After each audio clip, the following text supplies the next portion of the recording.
சொல்லுங்க மாமா, இதை பேசணும்னு சொன்னீங்களா? மாப்பிள்ள, நாளைக்கு சொந்த ஊருக்கு போக போறோம். கோயில் கும்பாபிஷேகத்துக்காக யாக பூஜையில உட்கார போறாங்கன்னு நினைச்சா ரொம்ப சந்தோஷமா இருக்கு. ஆனா அதுல இருக்கிற பிரச்சனை நினைச்சா ரொம்ப கவலையா இருக்கு மாப்பிள்ள. என்ன பிரச்சனை மாமா?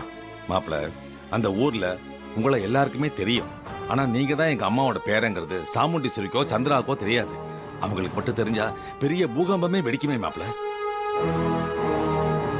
ஐயோ, ஆமல்ல. ஆமா மாப்பிள்ள, இவ்வளவு நாள் உங்களை அன்பா பாசமா அக்கறையா பார்த்துக்கிட்டு இருந்த சாமுண்டீஸ்வரி இப்ப மாப்பிள்ளன்னு உங்ககிட்ட பிரியமா பேசுறாவ. இந்த விஷயம் மட்டும் தெரிஞ்சதுன்னா உடனே அவ தன்னோட கோர முகத்தை உங்ககிட்ட காட்ட ஆரம்பிச்சிருவா. இப்ப வரைக்கும் ரேவதி மட்டும்தான் உங்களை வெறுத்துட்டு இருக்கா. இந்த நிலைமையில நீங்க யாருங்கிற உண்மை தெரிஞ்சா அடுத்து என்ன நடக்குமோன்னு ரொம்ப கவலையா இருக்கு மாப்பிள்ள.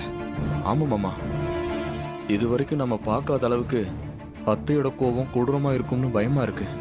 இந்த லட்சணத்துல நீங்களும் நானும் நடந்தது எல்லாத்துக்கும் உடந்தையா வேற இருந்திருக்கோம். அதை நினைச்சா இன்னும் பீதியாகுது. ரோஹிணிக்கு எங்க அம்மா பிளட் கொடுக்கறதுக்கே சாமுண்டீஸ்வரி எவ்வளவு எதிர்ப்பு காட்டான்னு நீங்க பாத்தீங்கல்ல.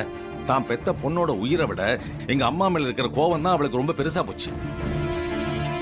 இப்படிப்பட்ட மைண்ட்ல இருக்கிற ஒருத்திக்கு நீங்க தான் எங்க அம்மாவோட பேரன்னு தெரிஞ்சா கூடவே இருந்து நாடகம் ஆடி துரோகம் பண்ணிட்டீங்கன்னு உங்களை கண்டபடி பேசுவா.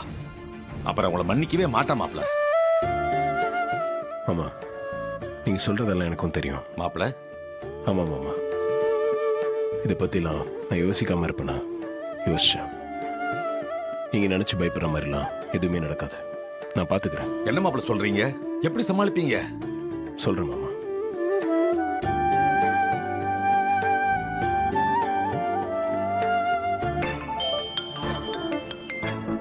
சொல்லு மாப்ள, எப்படி இருக்க?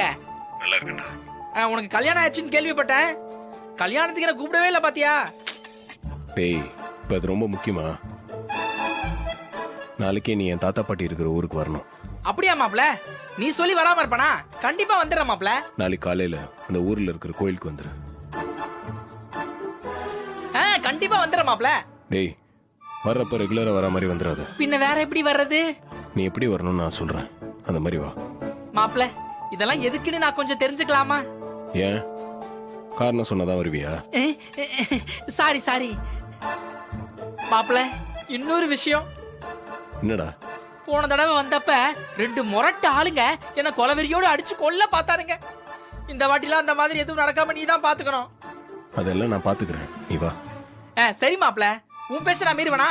கண்டிப்பா.